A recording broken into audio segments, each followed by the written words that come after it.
Hey, it's Lee again, doing a video on a little bit of a more confronting topic today, so forgive me if I falter or get a little bit nervous throughout it, but it's something that I feel needs to be discussed because a lot of the topics I'm going to talk about are very taboo and never really brought to light.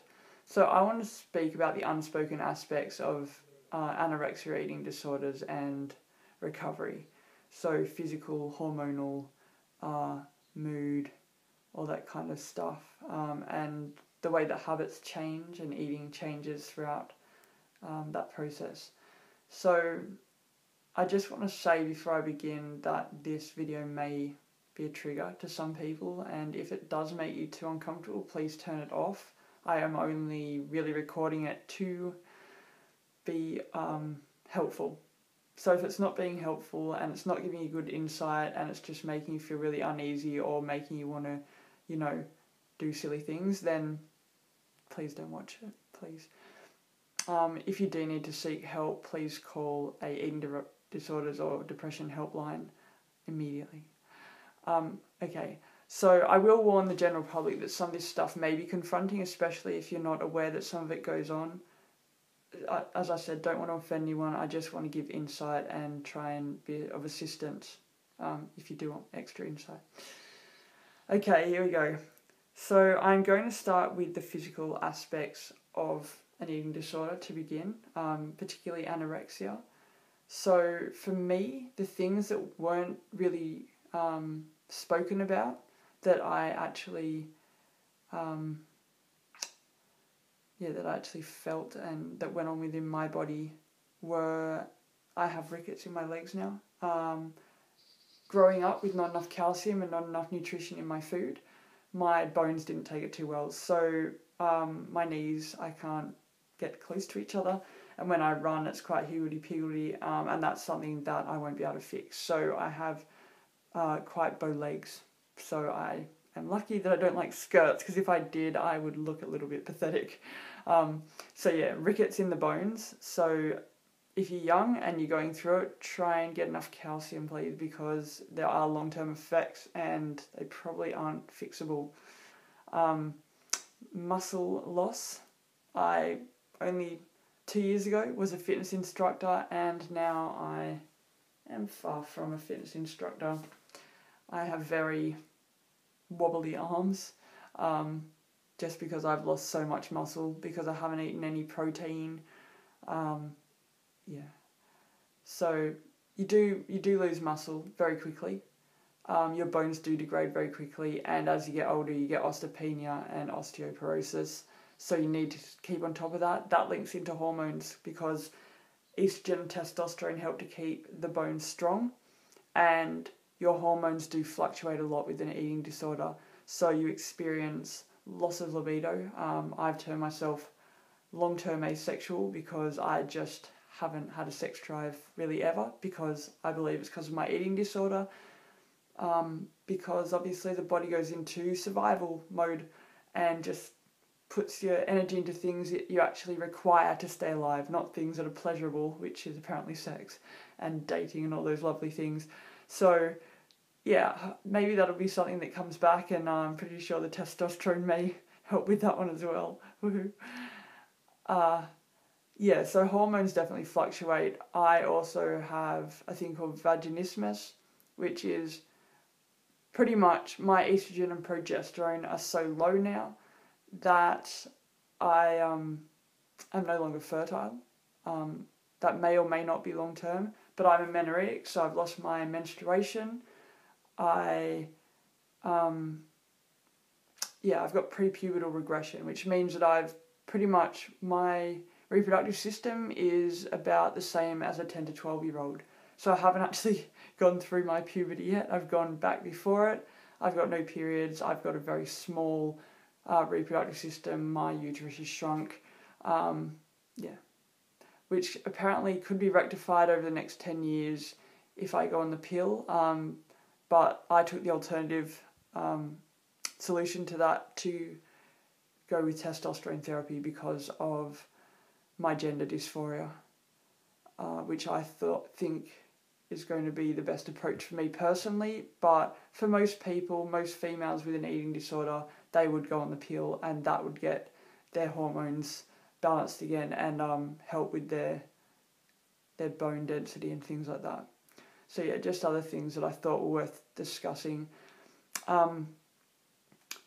Mood and brain function are big ones, because you lose your rationality, you lose your in-between moods. So I get very, very angry, and then I get very, very calm within about 10 minutes of each other. I lose my patience, get frustrated with myself very quickly, which I'm lucky that I have a very loving, understanding family, because I don't think many people could have lived with me throughout this. I get suicidal about, it could be seconds after I've been very happy.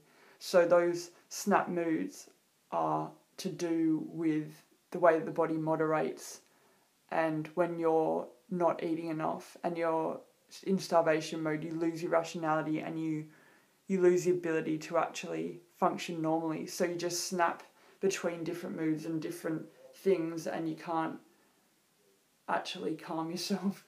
It's hard to explain, but yeah, there are a lot of snap moods and a lot of irrational thoughts, hence why a lot of people unfortunately do become suicidal, because 1 second you can be thinking how nice a butterfly looks and how pretty the world is, and the next second you want to jump off a cliff.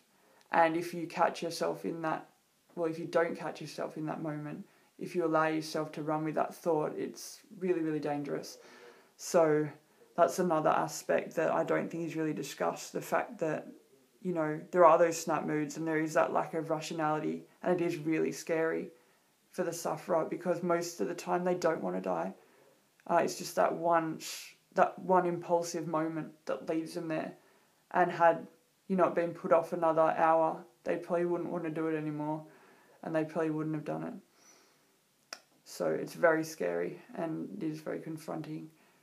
I will now talk about cravings and appetite, and that's more to do with recovery. As I start recovering, which I'm in recovery now, I've noticed some very unusual things. I crave salt a lot, which is because my electrolytes are imbalanced a lot of my disorder, and you crave water because the cells in your body need to replenish, and obviously when you crave water you crave sodium, because salt is electrolytes, sodium and potassium and all those wonderful things, and they help your body rejuvenate and they help those cells to regrow. So you go through these weird kind of craving stages where you only want certain types of foods, or you want really fatty foods or really high protein foods, and I'm just trying to listen to that without having my brain box going, you know, freak out, food, I'm hungry, I want a big steak, I want a big burger. I haven't quite got to the burger yet, but I will eventually. I'm doing it bite by bite. Most confronting thing I'll probably discuss today, if you've got this far in the video, is I have a horrible thing called chew and spit syndrome, which apparently a few people go through in recovery, and I didn't expect it. I knew nothing about it. It is simply when your stomach is starving, your body is starving, and you can't fit enough in. So it's kind of, I guess, a step before binging and purging, but for me it's part of my recovery in a big way. So let me explain this to you. I pretty much eat all I can, which isn't very much because my stomach is small, and then whatever goes past that point, I chew because I still want the flavour and I still want the texture, but then I spit it out. Either in the bin, in a Ziploc bag, in the sink, and I get rid of it, which is horribly wasteful. But for me, as I said, part of recovery, because, and this is the real reason, the flavours are exciting to me, and I'm experiencing a lot of new flavours that I wouldn't have if I hadn't been doing the spit and chew, because once I get past my salad and my fruit and vegetable, which is enough to fill me up because my stomach shrunk, I then want more, and I'm willing to try, the taste of things like ice creams and chocolates and a lot of different carbohydrates, and I do swallow a bit of it, but for me, that excitement of remembering what that taste is like is enough to help with my recovery, and I'm making progress bit by bit and putting weight back on. So I'm cutting down that spit and chew. But that was a big part of my recovery, and it's looked upon very poorly. But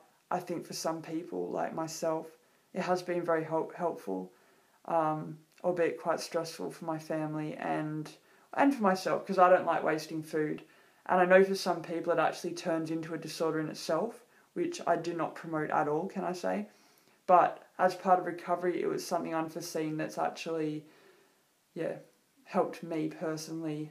But I would like to get over it now because I think it's gross. I think it's disgusting.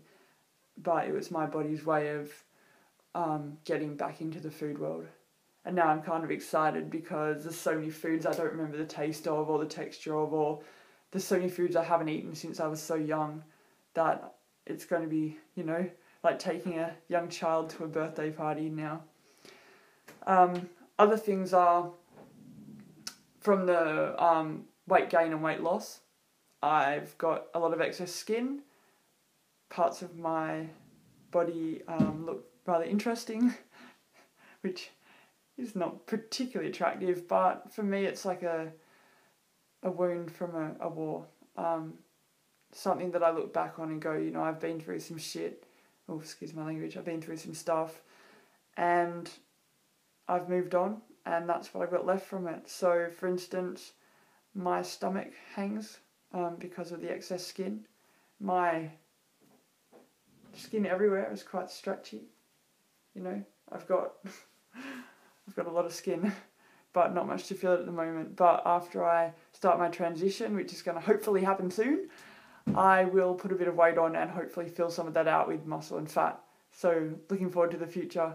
But if there's anything else that you want to talk about, I don't know. I don't feel like I've actually talked about everything here, but I don't want the video to be too long because it'll be boring. But if you have any questions, or if there's anything more confronting you want me to talk about, I'm happy to do that. Just drop me a line and let me know. Or if you want a private chat, then same thing, drop me a line. I hope you have a good day, and see you later. Over and out.